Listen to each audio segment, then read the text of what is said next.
181 of the CRICKETher Weekly. This week we are mainly going to be talking about the 100, well perhaps entirely talking about the 100. Now some of you may love the 100, some of you may loathe the 100. It's certainly a divisive topic within cricket, and that's going to be something that we mention a bit later in the episode. But for now, Sid, this year's edition, which I believe is the 5th edition of the 100, kicked off this week at Lord's. Can we use the phrase kicked off for cricket? Anyway, it started at Lord's on Tuesday. Reigning champions London Spirit, perhaps under a bit of pressure, actually beat Oval Invincibles fairly convincingly in the end, and it was a good crowd in through the gates, wasn't it, Sid? How did it sort of feel getting started? Because I feel like we've been at most opening games of the 100 over the last 5 years, so how did it sort of compare to previous years? I mean, I was a little bit sceptical going into it because I think that we felt that this year felt like a strange year. But I think what it emphasises is that, actually we've had a really good crowd, and we had a really good crowd throughout the other games as well. Even though these have been weekdays, so obviously the kids are on school holidays in this country at the moment. It's August, but the parents aren't on, necessarily on holiday. So a lot of parents, juggling childcare and things like that, they still have to go to work. Yet we've had decent crowds for all of those games. So they had over 15,000 at Lord's for the first game. I know they had over 10,000 at Edgbaston for the match, the opening game of the Phoenix campaign against the Rockets. I don't have the other numbers to hand, but it's been good so far, basically. Yeah, so it's been incredibly positive. And I think what this emphasises is like the difference between what we feel inside cricket and what happens outside cricket. And outside cricket, people remain pretty enthusiastic about the 100, I think. And it's been, the BBC were there for that opening game, it was shown on the TV, the way that the general public see it is just not the way that we see it within cricket necessarily. The general public remain pretty positive. Yeah, there's kind of a lot of feeling of sort of razzmatazz about the 100, isn't there? Really, every match feels like an event.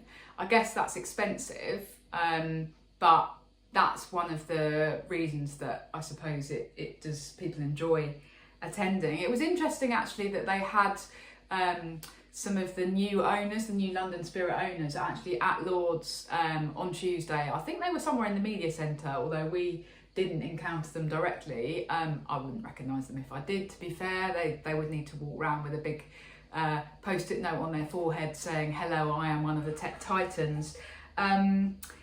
And they actually did a few interviews, didn't they? There was one in the Guardian, there was one on the BBC. Exclusive interview in the Guardian, exclusive interview on the BBC, exclusive interview in the Times.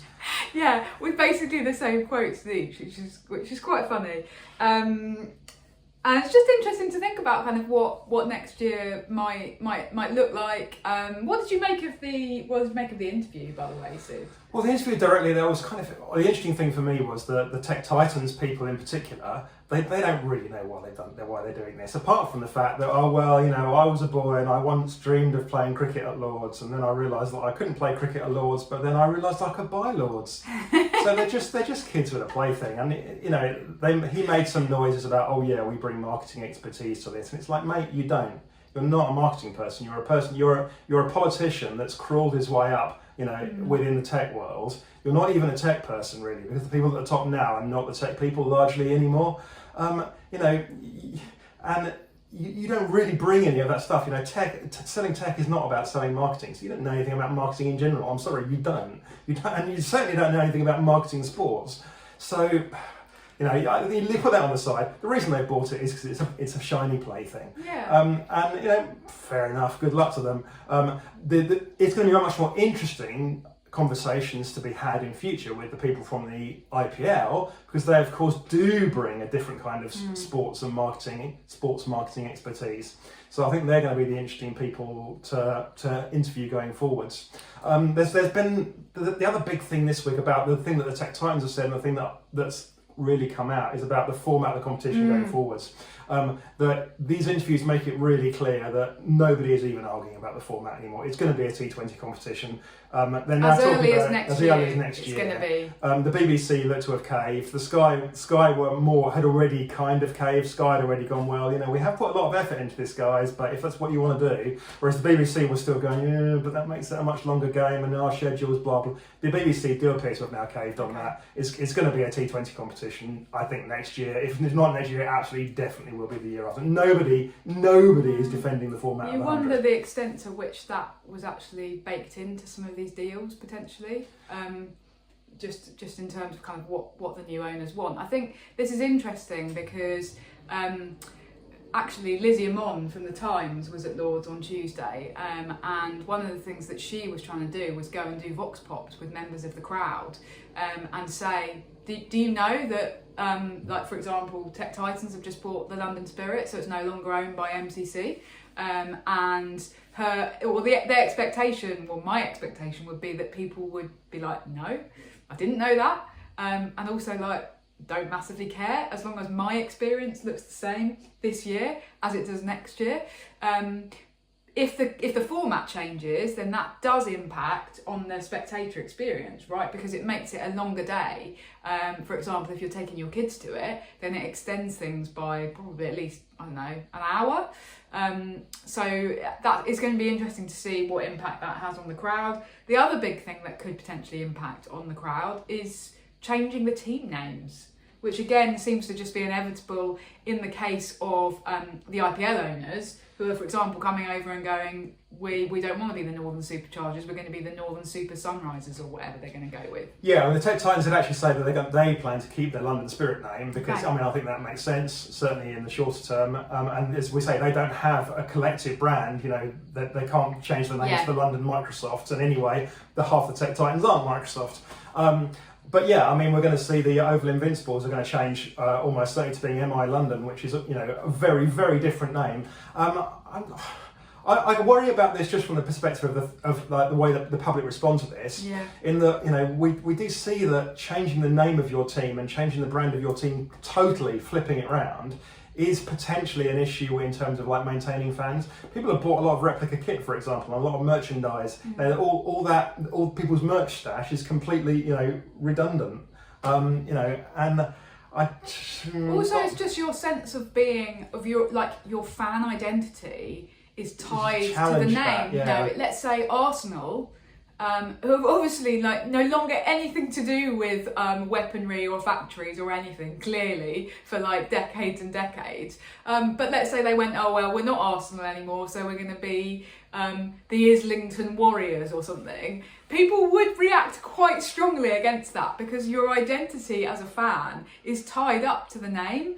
Now, of course, the attachments to these 100 teams are much more shallow than anyone's attachment to being an Arsenal fan. But they've tried really hard to build attachments. That's been the thing they've really focused on. And the team colours are all likely to change, for example. And the team colours were chosen reasonably carefully to all be different to each other, in a similar way to the BBL teams were chosen and colours were chosen.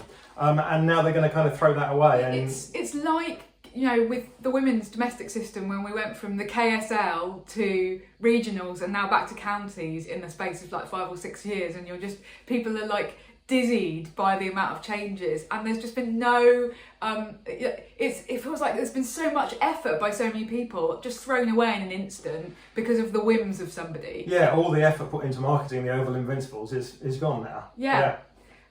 So that's a little bit of a concern. We did actually have a question come in from James, who says, "Hi guys, can you please discuss if, in your opinion, the 100 is good for cricket, A, for the women's game, and B, for the sport as a whole?" And then he adds, "Can host counties tap into the 100 fan base to get them to attend other formats?" He suggests offering a one-day cup or a championship ticket for £5. We did some Bournemouth University research into this. It was a little while ago now, so we were actually interviewing people who attended the first year of the 100. We did a survey and we did some focus groups. And what we found was that there are significant positives for cricket that came out of the 100, that are still coming out of the 100, I think, although we haven't done any follow-up. Well, you see that in the crowd numbers, right? Yeah. Those crowd numbers are decent numbers, and we would not be getting those numbers for domestic cricket otherwise, right? No, I think it's, and it's getting people in who had never been to cricket before. That was really clear in our research. It's definitely getting kind of more families in, which you just don't really see at, like, for example, men's championship games. The people who do come generally have a really positive experience. As we were saying, there's a lot of effort made to make that match day experience a really nice, positive one for families. Yeah, fireworks are great. Except when you're... So when they nearly kill you because Mimi Webb's House on Fire fireworks go off about 5 yards from you when you're walking back from the press conference. But anyway. Yes, that's a little bit of an aside and won't affect most people who are going to the 100. But, yeah, and also the other thing is, like, from a women's cricket perspective, lots more people have been exposed to women's cricket as a result of the 100. That was really, really clear. So people who previously been very sceptical and because they just hadn't seen it, or maybe they'd seen it a long time ago, are suddenly like, wow, this is really good now. And yes, it is really good because they're professional and they get proper time to work at their game.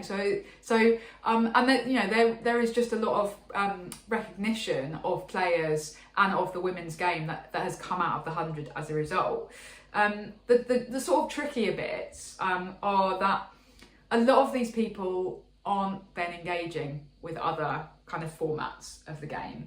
And, you know, there definitely are some positive stories, but there's probably more stories of people treating the 100 as an event to go to and not thinking about then, well, I'm going to also go to a test match or another domestic game. Yeah, I've said this a few times before. It's turning into Wimbledon, right? It's something that people do during that time. We have a Wimbledon fortnight when people pay attention to tennis, and in this country, nobody pays any attention to tennis the other 50 weeks of the year.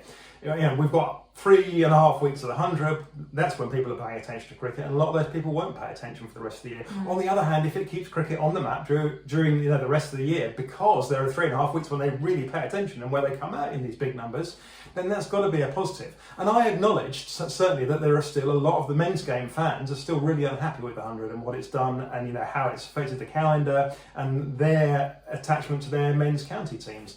And I acknowledge that.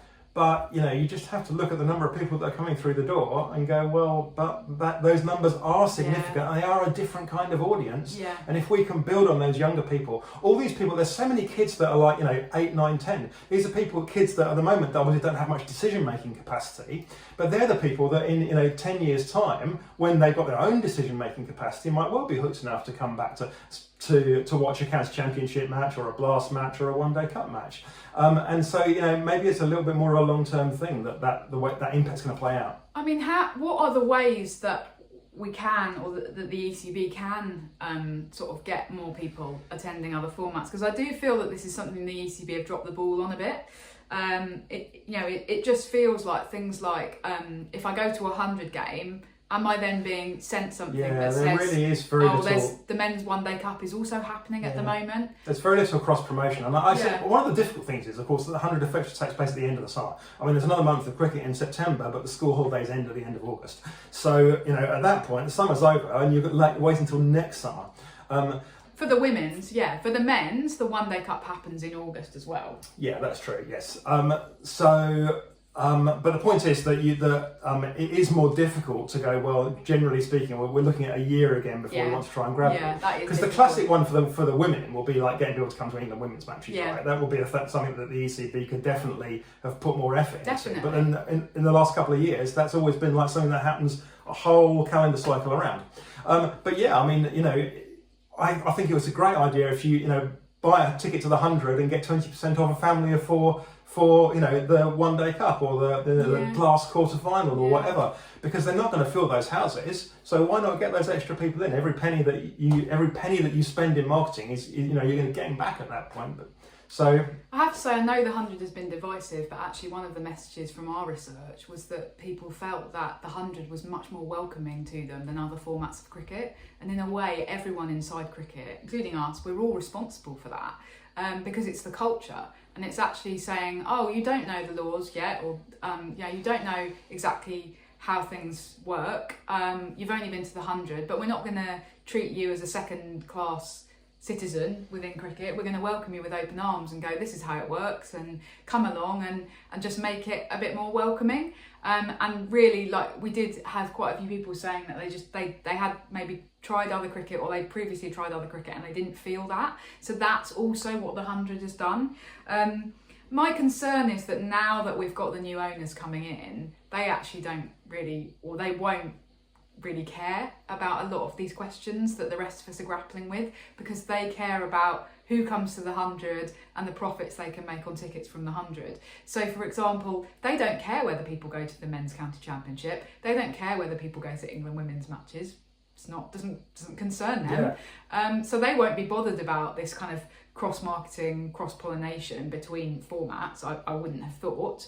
And the other thing is that they're now talking about making the tickets more expensive as well, because that maximises profit. Well, one of the big attractions that we found was that people felt that it was a bargain for a really good day out. In a cost of living crisis, if you can take the whole family to the 100 for like 50 quid or whatever it is, that's really good. That's really good value. Well, I've heard some noises this year already about, because the ticket price have gone up a bit this year. Yeah. I've heard some people, make noises about this and going, last year I could take my family for, 80 quid, and now it's 120 quid. Yeah. So I just think that needs to be on people's radar, because eventually people are going to be priced out, and unfortunately, like, the economy is not suddenly growing, so the broader economic climate does feed into that. So that's an issue, and of course the fact that they're just throwing away all of these team names, and the very shallow attachment was something that we acknowledged even after the first year was a big issue. That's only going to be a renewed issue if they just ditch everything that's gone before. So I think to kind of overall answer your question, James, is that we have previously felt very positively about the 100 and spoken very positively about the 100, and it's undoubtedly done really good things for women's cricket, but we're quite anxious about what's coming, aren't we? Yeah, that's fair. Okay. What about the cricket so far? Because we haven't really talked about that at all. Yeah, what's happening in the cricket then? No, seriously, I think the London Spirit made a real statement. Yeah. I think, the defending champions, they hadn't done very well the season before that. I think they actually come last the season before that. I'm pretty sure they came last one year. And yet they came out and, Lords is classically not an easy ground to hit huge totals at, and they smashed it. They hit one of the biggest totals in the history of the 100. Oval Invincibles really gave it a go. There was one point at which our win predictor suggested Oval Invincibles might actually chase it when Meg Lanning was really going. Meg Lanning hit, one set for quite a lot of runs, and they kind of turned things around. You were like, is she going to do this? Because if one of the players in the world capable of doing that, the Spirit just held on, and it was a good game, and Spirit won still pretty convincingly in the end, which means that they're looking like one of the teams to beat. I guess Northern Superchargers also looking potentially team to beat. Yeah, they had a good win, didn't they? I thought it was interesting that Manchester Originals only managed to make 95, because we've talked a lot this season about the upwards trend of scores, and obviously, like, we're only in the first week of the competition, so it's way too soon to be talking about trends. But we aren't suddenly seeing the four biggest totals in the history of the competition being made. So that's certainly one to keep an eye on. The other kind of sort of discussion point after the Trent Rockets first game, which they won, so well done to them, was that it was Ash Gardner, obviously who'd been made captain, but it just felt a bit odd, people saying that it felt a bit odd of her being the captain when actually you've got I think it's 3 domestic captains in the Rockets team, Kirsty Gordon, Grace Scrivens, bingo, and Bryony Smith. But what did you observe about Ash Gardner's captaincy, Sid? Well, I thought that she definitely made an effort to be collegiate, and I thought it was really interesting. She was talking to Kirsty Gordon quite a lot. I mean, we watched it on television, so you can only go by what the television actually shows you. But for me, she looks to be talking to Kirsty a lot and leaning on Kirsty, and she clearly seems to have brought Kirsty in and decided, well, this is someone that I want on side. So right at the end, Kirsty was clearly scheduled to bowl the last over, I would imagine. And Ash Gardner was like, well, I'm going well, what am I going to do here? And she didn't just make a decision, she called Kirsty over and had a discussion with her and then, made the decision. Ash Gardner's obviously the one that's going to finally make that decision. If Kirsty Gordon had, disagreed, then, Ash would have obviously had, the authority to make her own choice. But I think it was really interesting that she's bringing in that local knowledge, because when you come in as a captain like that, that's the one thing you lack. You lack any local knowledge. You don't know the players quite as well. So what you need to do is bring in somebody who does. Bring them into the tent and give yourself the ability to kind of devolve some of your leadership to that person, and that's the way to do it. So I think Ash Gardner, good move by her. Yeah, it's a good move by her. Although also, she's not going to Nat Silverbrunt, who's the England captain. Which is it's about local knowledge partly, I think, isn't it? About knowing those local players, and so fair enough. And obviously Nat hasn't really played at Trent Bridge very much. That one was at Birmingham. But I mean in terms of playing for the Blaze very much. I appreciate it wasn't actually at Trent Bridge, but I was just talking about the player knowledge. Anyway, okay, interesting. Anything else to say about the first week, Sid? It's nice to have. It is the other thing about the 100 is a bit of an appointment to view, isn't it? Like 3 o'clock, turn on the telly if you're working from home and make a nice coffee. Yeah, enjoy. I just wanted to wrap up this week with an observation that I made at Lord's on Tuesday after the match had actually finished, which I thought was kind of interesting. And this really isn't intended to be a dig at anyone in particular. It's more a kind of overall point, I think, about the nature of fame in sport. So we walked around the outfield to go to the other side of the ground to get some quotes, and we spoke to Cordelia Griffith, who had a good day, and then Meg Lanning, it's always nice to speak to her, especially now she's retired from international. She just is so much more chill, right? And actually you feel like you're getting real responses. She says interesting things now, where she doesn't feel she needs to be robo-made. Yeah, thought she was great. And obviously it's so nice watching her back. Anyway, lined up in front of the pavilion, because on 100 match days the MTC let anyone in. Any old into the pavilion. No, I think it's great. It's so nice because you see this lineup of kids in London Spirit shirts lining up in front of the pavilion, which would normally be filled with staid gentlemen wearing their egg and bacon ties. So it's really refreshing. But they're all queuing up for autographs. And Heather Knight is not playing in this competition because she's injured, but she's around the group as their mentor. So she was in training kit. She wasn't wearing the playing kit. So she went over to sign autographs, and these lads just looked straight past her and went, "Charlie, Charlie!" And they wanted Charlie Dean's autograph. They wanted the captain's autograph. Yeah, they were like, why is this coach coming over to us? Who is this who's come over to sign our books? And I just thought that was so interesting, such an interesting kind of moment that captured the sort of fickle nature of sporting fame and sporting celebrity.